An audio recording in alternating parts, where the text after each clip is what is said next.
what I'm making is not aligning with the goals that I have. And then I'm like, am I thinking too far ahead? Am I putting too many things on myself? Are my dreams too big? Do I have to accept, yeah, I am really behind and my dreams are gonna have to shrink, or like my expectations need to be smaller for what I can achieve. The second week of my low buy has been yeah, I've bought some things, so I guess that was a failure. It's only a failure if you carry on with the same behavior, right? Like if you have one day off track but you're able to get back on track, it's okay. I don't know. I don't find it helpful to start like blaming myself. It's been quite a sad week. We had to put our dog down on Wednesday, which was obviously very sad. I do either want to write about it or make a video, but I'm not sure if it's a video to post or just for me to remember what happened. Going through that like emotional experience, and I'm still in it obviously, but it's making me aware of how I do use shopping, or not even buying things, but just sometimes scrolling or looking through different things on my wish list. I'm realizing that I do use that to make myself feel better, or at least to distract myself. And I'm thinking, are there other things I could be doing, like reading a book? But then when you are sad or like emotionally drained, I do find reading is quite difficult because it's requiring a lot of concentration, unless it's something that I've read before, in which case I feel like I can just dip in and out of the story and I know what's gonna happen. Or like watching TV shows. I will say I've been rewatching Lost, and for the same reason, watching something that I know is what's gonna happen, it feels quite easy. And Lost, I think, is definitely a comfort TV show for me. I've rewatched it, I do not know how many times. I've probably already rewatched it. I was rewatching it in August when it was put onto Netflix, and then I stopped watching it, and then I think I must have rewatched it in the meantime, so this is like my third rewatch in like 6 months.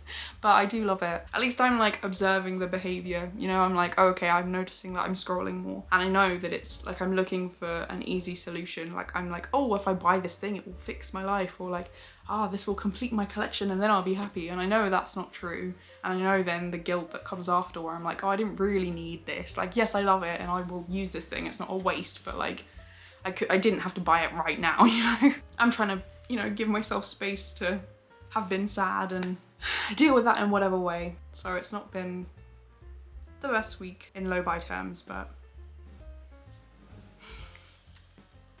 it is what it is. So I realized earlier I said I bought some things, but I didn't say what I bought. So I think it'd be helpful just to analyze where I went wrong. My hair is so long. Look how long that is. I'm having to do like a side part because it's too long. I need to cut it. Okay, what did I buy? I bought 3 records, I mentioned them. I will put photos of the ones I bought on the screen. One of them was Blue Banisters, which I had been talking about buying for a few months, so I don't count that as an impulse buy. I think the important context here is the context I already mentioned about my dog being very unwell and then us having to put her down. They're like consolation things, I guess. I know that's not right, but... Oh, I bought a brown...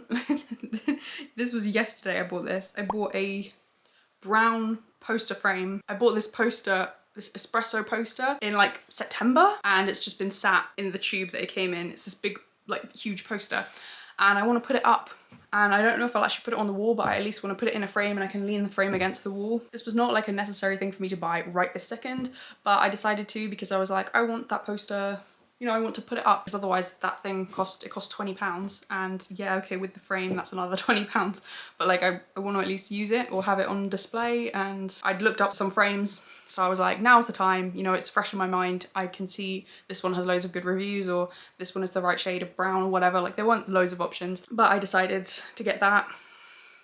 Didn't need to be bought now, but I did it anyway. And then the other thing that I bought, I bought some black artist pens, a pack of 4, like fine liners, and I bought a mini guillotine. I have this idea in my head to start selling zines on Etsy. It's one of these things where I bought the guillotine and the pens on the same day as I had been like putting together the zine and designing the cover for it. And so I was kind of like swept away in my imagination, and I was like, this would be so cool. And then I'm looking through, it's a poetry zine, and I'm like, some of this is really personal, but I'm like, I wrote it and I've edited it, and like it would be cool to share it, but I'm like, it is really personal stuff. Like it would be weird if someone I knew read this, but it's not for people I know, right? It's just for anyone who sees it and is like, I would relate to this, or I'm interested in this, you know, but then I'm like, what kind of a market is there for poetry zines? But then I'm like, well, you may as well try, right? Like, I may as well put one together, see if it sells, right? Like, what is the harm in doing that? But I guess it's just like a fear of failure. That would be too general. It's more like fear of being irrelevant, or like fear of no one caring, me putting this poetry zine up. Like, I'm quite happy to do it just for myself. Like, it's been cool to put it together in Canva and edit it and like go through things, and like I've now put together some other ones like in different collections for different zines, so I'm like, this is really cool, like a whole collection of poetry zines. So it's like I'm happy to do this just for me, but it's also be cool if I could sell them. I don't know if anyone would buy them, but that's really not the point. It's weird when you try and like turn something that was just made out of pure creativity and for the love of it, like turn something like that into something that you monetize. I'm kind of finding the same thing with my YouTube channel. I find it quite difficult. I'm like, I just want to talk about this, but then how does this fit with my brand or whatever? Like, I've made something that I really love, but does this fit with the market or like something that someone else would want to buy, you know? So I've got this guillotine because I was like, this would make the edges cleaner, and I bought the artist pens because I had been writing the cover and drawing the cover in Sharpie, but I wanted different, what would the right word be? The Sharpie I have is quite thick, so that's good for drawing the title and the little picture that I'm gonna do as the cover, but I wanted something that was a lot thinner but still bold like a Sharpie, so not like a biro or like an ink pen. I wanted something that had a bit more, you know what I mean? So a line of Sharpie would be that's too thick for what I'm thinking of, for like the name part of like by me, or like a poetry zine by, or I want to write like a quote on the back. But I didn't want to do that in Sharpie because it's too thick and a biro would be too thin. I wanted something in the middle.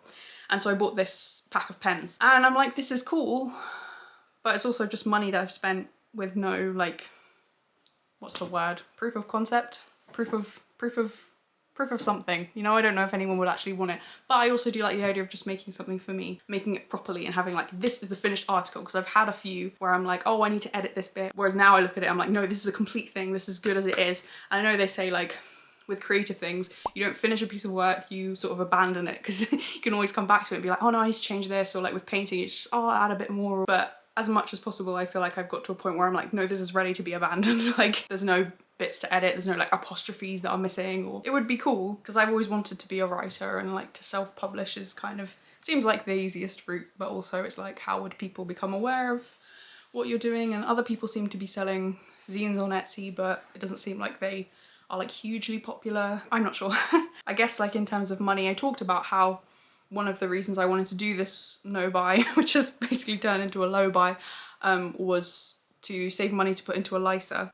I'm feeling quite overwhelmed. I guess I'm living too much in like an imagined future, but I just feel very behind a lot of my peers money-wise, because I spent so long in my addiction. I was spending money on that. I was not saving anything. I did not care about any of this stuff. And with a lot of money things, it takes time. Like if you invest something when you're 20, or even if you just start saving something when you're 20, by the time you're 30, you've got all of that interest. If you've invested it, you've got all of the growth on your investments. And I just feel like I'm so far behind in that regard. And you know, there's nothing I can do about that except start where I am now, but I feel quite angry at myself. And I only have part-time income at the moment as well. And earlier I was looking at houses or like flats, and I'd be like, how much would I actually have to have for a deposit to buy a flat? And you know, then it's like, well, I'd have to have a very big deposit, you know, like 60% or something, because I only have a part-time income at the moment, and they won't give you a mortgage, you know, they won't let you borrow however much if you only have a part-time income. Like it's very limited then. So I'm like, oh my goodness. And it's like, is that even a realistic dream for me to have, right? Like some of my friends have bought houses, but if you're in a couple, it's probably easier because you've got a combined salary. Also, these people have had, as I say, years of responsible saving and whatever, and I don't have that. I'm just starting that now. So I know it's not like a competition, but I do feel quite behind, especially like I say, with the fact that so many of these things require time. Like you get the best growth if you put time in, and I'm like, okay, but 10 years, that's a very long time. It's another thing that's making me feel like, oh gosh, I'm so behind. And I'm thinking now, like, maybe I need to revise what I wanted, and maybe it's not possible for me to have some of these things. And then I'm thinking like, I need to really build some side income, which is, then I was thinking about the poetry thing, but that seems so unrealistic that would provide any kind of income. And then I'm thinking like, oh, I love art, like I could sell some paintings or some prints, but I'm like, do I want to turn something that I find comfort in and something that like brings me a lot of peace, do I want to turn that into a job into a stream of income, because I work part-time, so I have the time to do that. But it's like the choice then, that's not very appealing to me. But then equally, the idea of getting a full-time job somewhere is very unappealing to me. And it's like, I want to work. I'm not like lazy, but also I don't think that work is the most important thing. And I would like to find value in my work or feel like it's helping someone instead of just helping a company get richer or helping the CEO. Do you know what I mean? I will work really hard when it's something that I am good at or feel like a part of a team and feel encouraged and feel like there's some point, or I can like dial in and play the game a bit, but I don't know.